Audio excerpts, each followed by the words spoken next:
This land has been covered in vines for centuries, and today Spain is one of the world's leading wine producers. So I'm here to take you on a journey to find out more about the traditions and history of Spanish winemaking. In this episode of Here We Grow, I will be traveling to Spain's main wine-producing areas, La Rioja, Penedès in Catalonia, and Jerez in Andalusia.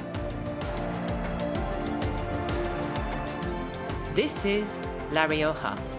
I've come to one of the oldest wineries in the region. It's nearly harvest time, so I'm checking the ripeness of the grapes with their chief winemaker. Look at the colour that remains in the skin, because you can see that they already are taking this reddish colour. But the seeds are a little green, a little brown. Here we have three conditions that come together. A special site protected by the Sierra de Cantabria, the Ebro River, which enters La Rioja, and a very poor soil, very chalky, and that gives a great complexity to the grapes. And then the Tempranillo grapes variety, which is typical of Rioja, to make Gran Reserva.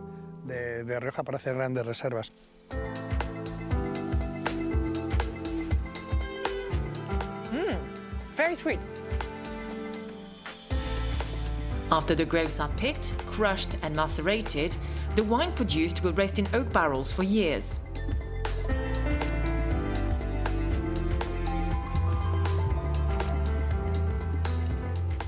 Rioja wines are unique for their elegance, their complexity, freshness, and the long aging capacity that these wines have.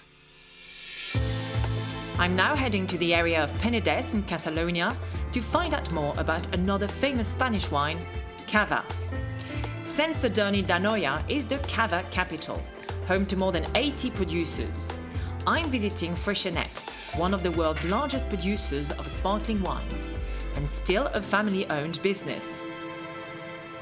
The company was founded by my great-grandfather, grandfather, and grandmother. In the 19th century, we were producing 45 wines. Then came the plague of phylloxera, which basically killed all the vineyards throughout Europe. In this region, we changed the business. We went from 45 wines to sparkling wines made by the traditional method. So where does the name Cava come from? Well, I will show you. Okay. Cava is often made using a blend of local grapes, Macabeo, Parellada, and Xarel·lo. It's important that the second fermentation happens in an underground cave, because the big advantage of the caves, of course, is that the temperature is cool throughout the year.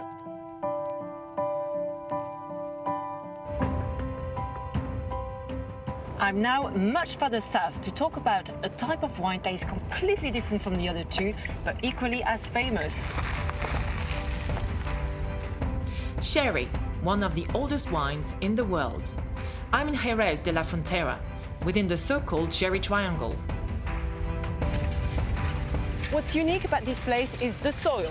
It's chalky, it's very arid, but deep underground it's able to retain a lot of water, and that's how the vines can grow. Antonio Flores is master blender at González Páez, owner of the iconic Tío Pepe brand. Jerez es diferente, es único. Jerez is different, it's unique. Every vine in the world has a terroir, that's the land, the origin. Jerez has two, its vineyard, its soil of Albariza, which offers life, which offers personality, and a second terroir, which is the winery and its own microclimate, due to its geographical orientation, temperature, and humidity. Sherry is a fortified wine, which means distilled spirit is added to it. There are several types, from dry and pale to sweet and dark.